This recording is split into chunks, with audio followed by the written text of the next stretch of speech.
আসসালামু আলাইকুম। Smart info বিডির আরেকটি নতুন ভিডিওতে স্বাগত জানাচ্ছি। আমি আব্দুল মালেক। আজ ৩১ মে ২০২৫ শনিবার। আজকের পত্রিকার টপ নিউজের বিশ্লেষণ নিয়ে হাজির হলাম আপনাদের সামনে।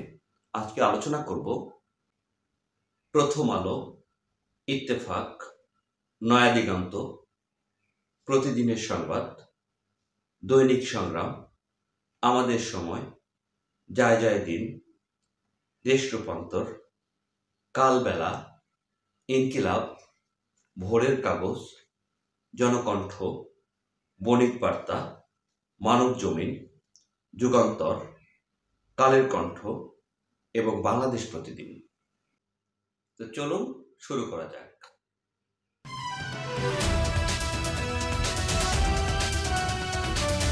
আমাদের খবরগুলো শুধুমাত্র অনলাইন পত্রিকা থেকে সংগৃহীত।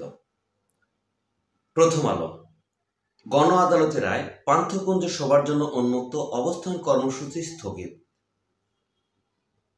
ইত্তেফাক, প্রবাসীদের রেমিটেন্সেই বাংলাদেশ ঘুরে দাঁড়িয়েছে, প্রধান উপদেষ্টা। ইত্তেফাক ছাড়াও নয়া দিগন্ত, দৈনিক সংগ্রাম, আমাদের সময়, দেশ রূপান্তর এবং বণিক বার্তা একই রকম খবর পরিবেশন করেছে। প্রতিদিনের সংবাদ, টাঙ্গুয়ার হাওরে পর্যটকবাহী নৌকায় আগুন। যায় যায় দিন, পাকিস্তানের কাছে পাত্তাই পেল না বাংলাদেশ। ৫৭ রানে পাকিস্তানের কাছে বাংলাদেশের হার।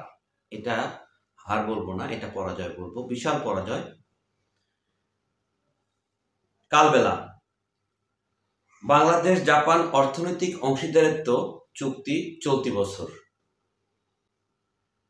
ইনকিলাব, সামনের সংঘাত না নির্বাচন। ভোরের কাগজ, বিসিবির নতুন সভাপতি বুলবুল। জনকণ্ঠ, বাংলাদেশকে ১৩,০০০ কোটি টাকার অর্থ সহায়তা দিচ্ছে জাপান। মানব জমিন, ইউনূসের বক্তব্যে রাজনীতিতে নয়া বিতর্ক। যুগান্তর, এবার যে অজুহাতে মাছ, ডিম ও মুরগির চড়া মূল্য। কালের কণ্ঠ, আগামী জাতীয় নির্বাচন নিয়ে টালবাহানা চলছে বলেছেন গহেশ্বর রায়। বাংলাদেশ প্রতিদিন, ডিসেম্বরে ভোট চায়